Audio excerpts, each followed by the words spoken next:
ನಮಸ್ಕಾರ ಮಕ್ಕಳೇ, ಇದು ಸುವೇಗ ಗಣಿತ 7ನೇ ತರಗತಿ ಭಾಗ 1 ಅಧ್ಯಾಯ 2 ಭಿನ್ನರಾಶಿಗಳು ಮತ್ತು ದಶಮಾಂಶಗಳು.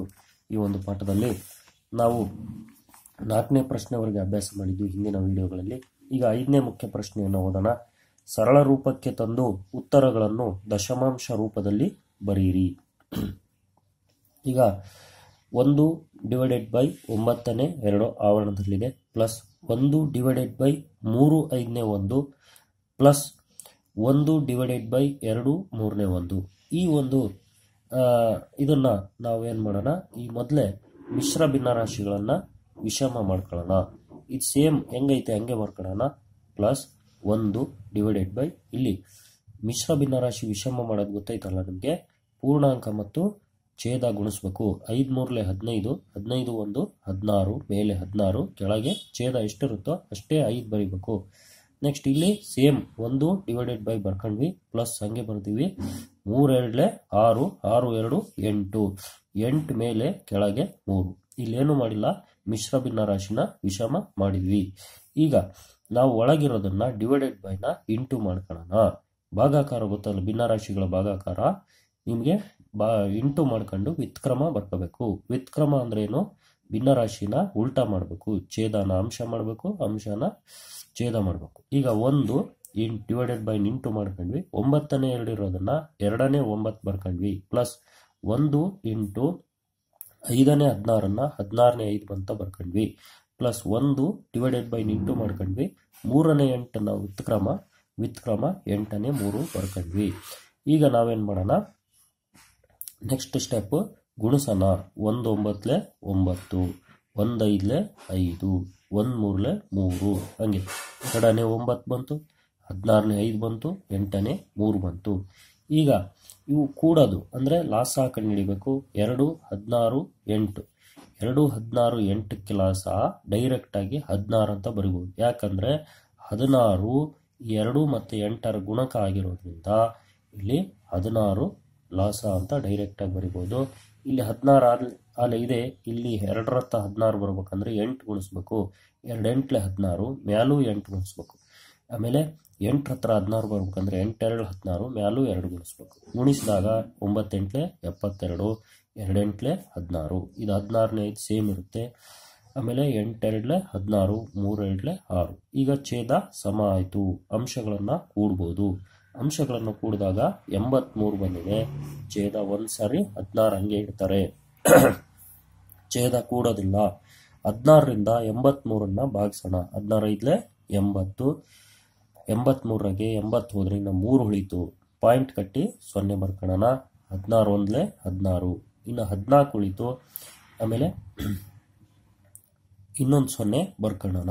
140 ಒಂದ್ಸಾರಿ ಪಾಯಿಂಟ್ ಕಟ್ ಮೇಲೆ 0 ಬರ್ತಾ ಹೋಗುತ್ತೆ. 140, ಈ 140 ಇಲ್ಲಿ ಬರ್ಕೊಂಡಿದ್ದೀನಿ. 16 8 128, 140 128 ಹೋದ್ರೆ ಇನ್ನು 12 ಉಳಿತು. ಪಕ್ಕದಾಗ ಮತ್ತೆ 0 ಬರ್ಕೊಂಡ್ವಿ. 16 7 112, ಆಮೇಲೆ ಮತ್ತೆ 8 ಉಳಿತು. ಪಕ್ಕದಾಗ 0 ಬರ್ಕೊಳ್ಳೋಣ. 16 5 80. ದಶಮಾಂಶ ರೂಪದಲ್ಲಿ ಬರೀರಿ ಅಂತ ಹೇಳಿದಾನೆ. ದಶಮಾಂಶ ರೂಪದಲ್ಲಿ ಬರ್ದ್ವಿ. ನೆಕ್ಸ್ಟ್ 6ನೇ ಪ್ರಶ್ನೆ. 5 2ನೇ 1 ಅಂದ್ರೆ 5/2ಯನ್ನು ಪ್ರತಿನಿಧಿಸುವಂತೆ ವೃತ್ತಗಳಿಗೆ ಬಣ್ಣವನ್ನ ಹಚ್ಚಿ. ಇಲ್ಲಿ ವೃತ್ತಗಳು ನಿಮ್ಮ ಪುಸ್ತಕದಲ್ಲಿ ಬರೇ 5 ವೃತ್ತಗಳು ಕೊಟ್ಟಿದ್ದಾನೆ. ಇಲ್ಲಿ 5/5 ಅಂದ್ರೆ 5ಕ್ಕಿಂತ ಜಾಸ್ತಿ ಇದೆ. ಈಗ 5/2ನ ನಾವು ಮಿಶ್ರ ಭಿನ್ನರಾಶಿ ಇದೆ, ವಿಷಮ ಮಾಡೋಣ. 2 5 10, 10 1 11, 11 ಮೇಲೆ 11 ಬಂದಿದೆ. ಇದು ವಿಷಮ ಭಿನ್ನರಾಶಿ. ಅಂದ್ರೆ ಒಂದು ವಸ್ತುನ ಎಷ್ಟು ಭಾಗ ಮಾಡಬೇಕು? 2 ಭಾಗ ಮಾಡಿ ಅಂತವು 11 ಭಾಗ ಅಂತಾನೆ. ಈಗ ನಾವು 5 ವೃತ್ತಗಳು ಕೊಟ್ಟಿದ್ದಾನೆ. ನಾವು ಕರೆಕ್ಟಾಗಿ 2 ಭಾಗ ಮಾಡಿದ್ರೆ ಅರ್ಧ ಅರ್ಧ ಭಾಗ ಆಗ್ತವೆ. ಇವೆರಡು ಭಾಗಕ್ಕೆ ಬಣ್ಣ ತುಂಬಿದ್ವಿ, ಇವೆರಡು ಭಾಗಕ್ಕೆ ಬಣ್ಣ ತುಂಬಿದ್ವಿ, ಇವೆರಡು ಭಾಗಕ್ಕೆ ಬಣ್ಣ ತುಂಬಿದ್ವಿ, ಇವೆರಡು ಭಾಗಕ್ಕೆ, ಒಟ್ಟು 10 ಭಾಗಗಳಾದ್ವು. ಇಲ್ಲಿ 11 ಭಾಗಕ್ಕೆ ಬಣ್ಣ ತುಂಬಬೇಕು. ಹಾಗಾಗಿ ಇನ್ನೊಂದು ವೃತ್ತ ಪ್ಲಸ್ ಇನ್ನೊಂದು ವೃತ್ತ ಹಾಕೊಂಡು ಅದನ್ನ 2 ಭಾಗ ಮಾಡಿದಾಗ ಅದರಲ್ಲಿ 1 ಭಾಗಕ್ಕೆ ಬಣ್ಣ ತುಂಬಿದ್ರೆ ಟೋಟಲ್ ಇವು 10, ಇದೊಂದು 11 ಭಾಗಕ್ಕೆ ಬಣ್ಣ ತುಂಬಿದಂಗೆ ಆಯ್ತು. ಇದು 5/2 ಅಂದ್ರೆ ಈ ರೀತಿ ನಾವು ಬಣ್ಣ ತುಂಬಬೇಕು. ಈಗ ಸರಿ ಹೊಂದಿಸಿ ಬರೀರಿ. ಪಟ್ಟಿ 1ರಲ್ಲಿ ಛೇದಕ್ಕಿಂತ ಅಂಶವು ಕಡಿಮೆ ಇರುವ ಭಿನ್ನರಾಶಿ ಯಾವ್ದು ಹೇಳ್ರಿ? ಸಮ ಭಿನ್ನರಾಶಿ. ಉತ್ತರ 5ನೇ 4ರಲ್ಲಿ 5 ಎಂಬುದು ಏನು ಹೇಳ್ರಿ? ಅದು ಛೇದ. ಕೆಳಗಿರೋದು ಛೇದ, ಮೇಲಿರೋದು ಅಂಶ. ಎರಡು ವಿಷಮ ಭಿನ್ನರಾಶಿಗಳಲ್ಲಿನ ಗುಣಲಬ್ಧವು ಅವುಗಳಲ್ಲಿನ ಎರಡೂ ಭಿನ್ನರಾಶಿಗಳಿಗಿಂತ ದೊಡ್ಡದು. ಯಾಕಂದ್ರೆ ಉದಾಹರಣೆಗೆ ನಾವು ಯಾವುದಾದ್ರೂ ವಿಷಮ ಭಿನ್ನರಾಶಿಗಳಂತ ಹೇಳೋಣ, 4ನೇ 5 ಇಂಟು ಗುಣಲಬ್ಧ ಅಂತಾನೆ ಇಂಟು 2ನೇ 3 ಇವನ್ನ ಗುಣಿಸಿದಾಗ ಎಷ್ಟು ಬರುತ್ತೆ ನೋಡ್ರಿ, 5 3 15, 4 2 8. ಇದ್ರ ಬೆಲೆ ಇವೆರಡಕ್ಕಿಂತ ಜಾಸ್ತಿ ಅಂತಂದೇಳಿ ದೊಡ್ಡದು. ಮಿಶ್ರ ಭಿನ್ನರಾಶಿಯನ್ನು ಯಾವುದಾದರೂ ಒಂದು ಸಂಖ್ಯೆಯೊಂದಿಗೆ ಗುಣಿಸುವಾಗ ಅದನ್ನು ಮೊದಲು ಇದಕ್ಕೆ ಪರಿವರ್ತಿಸಬೇಕು. ನಾವು ಮಿಶ್ರ ಭಿನ್ನರಾಶಿಯನ್ನು ಮೊದಲೇ ಲೆಕ್ಕ ಮಾಡೋಕ್ಕಿಂತ ಮುಂಚೆ ಯಾವ ಭಿನ್ನರಾಶಿಗೆ ಪರಿವರ್ತನೆ ಮಾಡ್ತೀವಿ, ವಿಷಮ ಭಿನ್ನರಾಶಿಗೆ ಪರಿವರ್ತಿಸಬೇಕು. ಶೂನ್ಯವಲ್ಲದ ಒಂದು ಸಂಖ್ಯೆ ಮತ್ತು ಅದರ ವಿಲೋಮಗಳ ಗುಣಲಬ್ಧವು ಯಾವಾಗಲೂ ಒಂದಾಗಿರುತ್ತದೆ. ಅಂದ್ರೆ ಶೂನ್ಯವಲ್ಲದ ಸಂಖ್ಯೆ ಅಂದ್ರೆ ಯಾವ್ದನ್ನ 2 ಅಂತ ತಗೊಳ್ರಿ.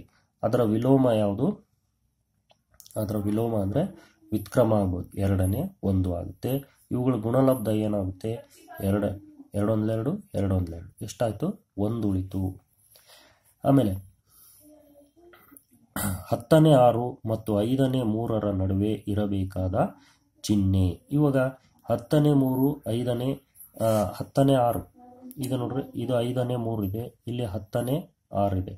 ಅಂದ್ರೆ ಯಾವ ಮಗ್ಗಿಂದ ಭಾಗ ಆಗುತ್ತೆ, ಇದು 2 ಮಗ್ಗಿ, 2 3 6 2 5 10, 5ನೇ 3 ಅಂದ್ರೆ ಎರಡು ಸಮ ಇವು. ಇದು 5ನೇ 3 ಬಂತು, ಇದು 5ನೇ 3 ಬಂತು, ಹಾಗಾಗಿ ಸಮ ಚಿಹ್ನೆ ಹಾಕಬೇಕು.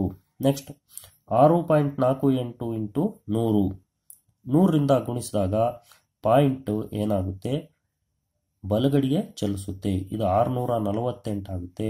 ಅಂದ್ರೆ 648ರ ನಂತರ ಇಲ್ಲಿದೆ ನೋಡ್ರಿ ಉತ್ತರ, ಅದನ್ನು ಇಲ್ಲಿ ಬರಿಬೇಕು.